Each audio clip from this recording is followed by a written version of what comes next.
Hello guys! Maggagawa tayo ng Hainan chicken. Hainanese chicken. Tapos sa ano lang, sa rice cooker. Andito lang. Yung ating ingredients ay ginger, sama scallion or onion leaves. I-ano ko muna ang ginger. Chop. Slice ang ginger at saka scallion. Kailangan din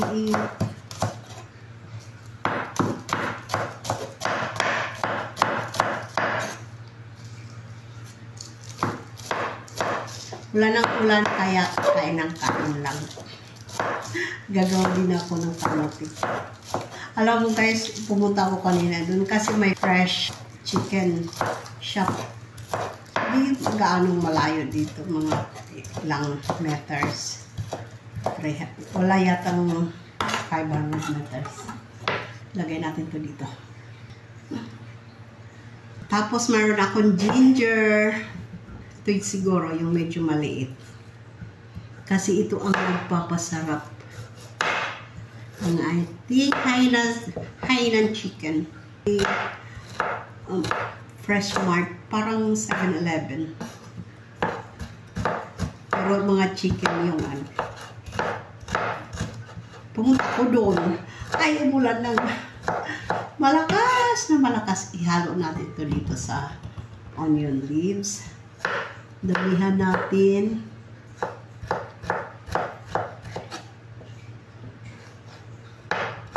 Kasi ito ang nagpapasarap.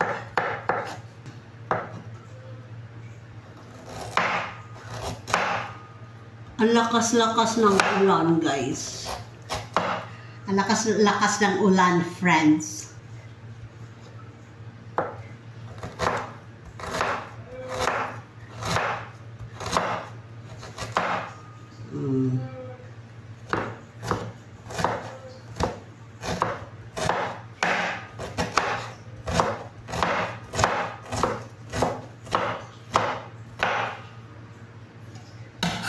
Lagay natin dito.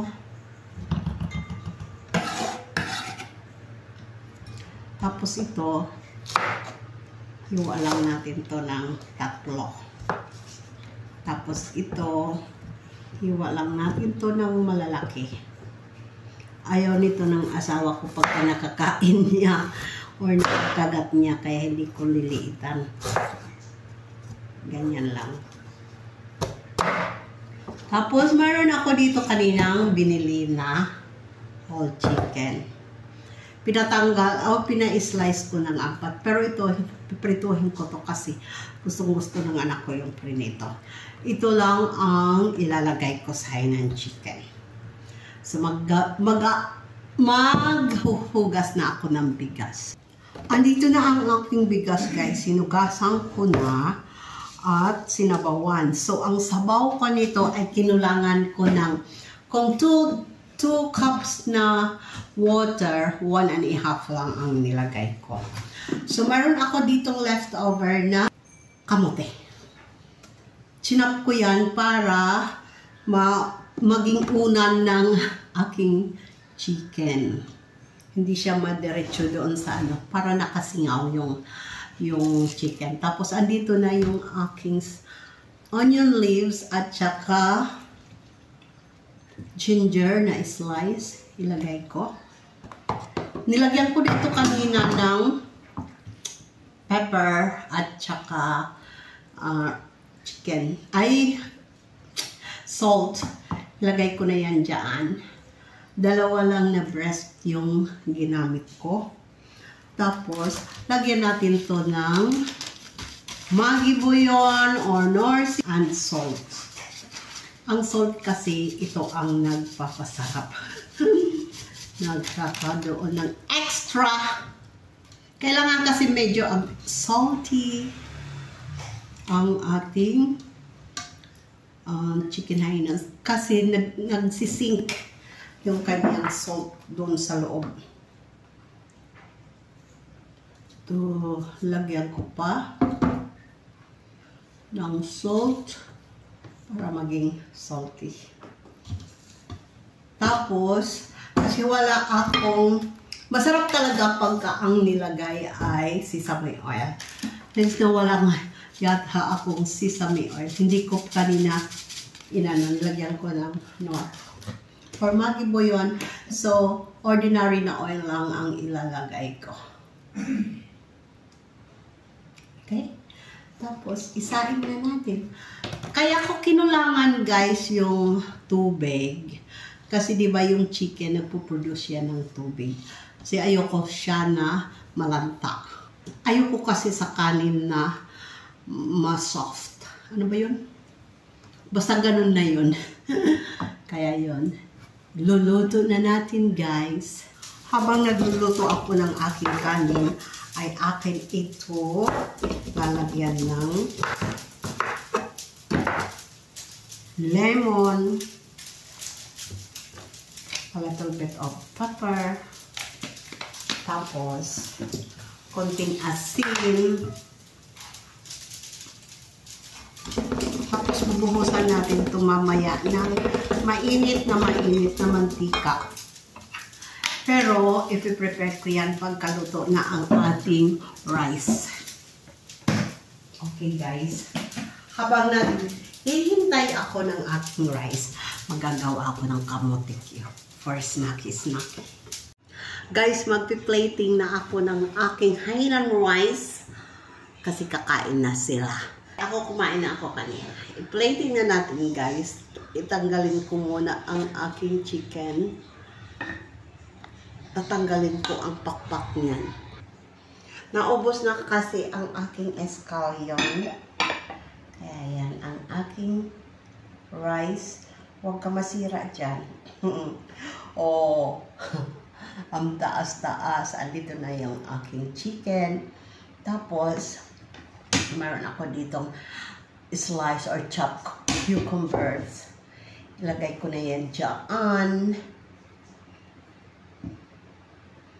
Nilagyan ko yan ng kaunting salt ang cucumbers, guys. Yan ang partner dyan.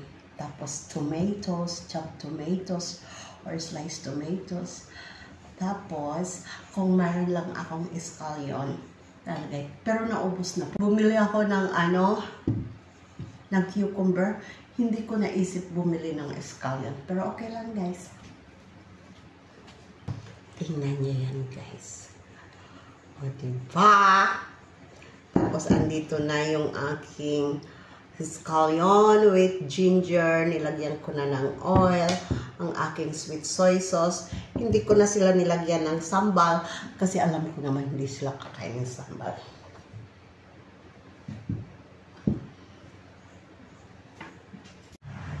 Guys, naluto na ang aking Hainan rice.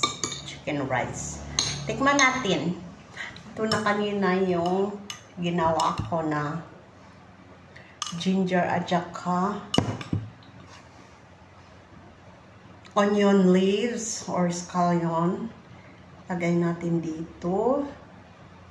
Tapos lagay natin ang aking chicken. Sorry, wala naman ako Tapos meron ako ditong sambal.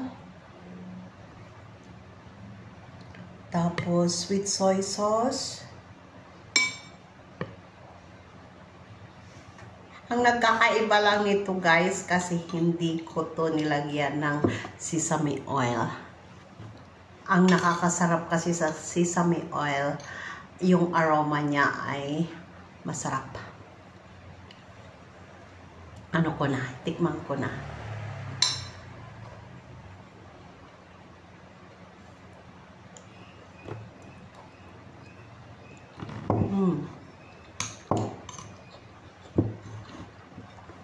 Sarap. Parang Hainan chicken na rice di Singapore.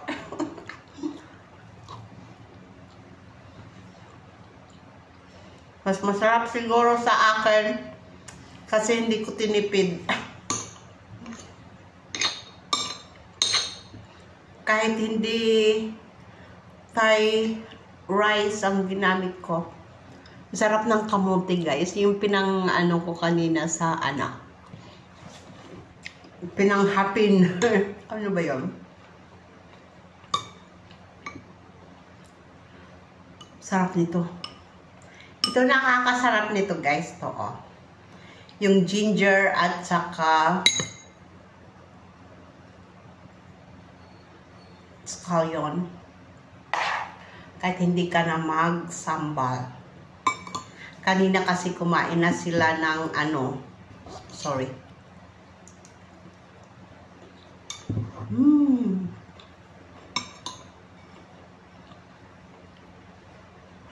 Sarap ng aroma.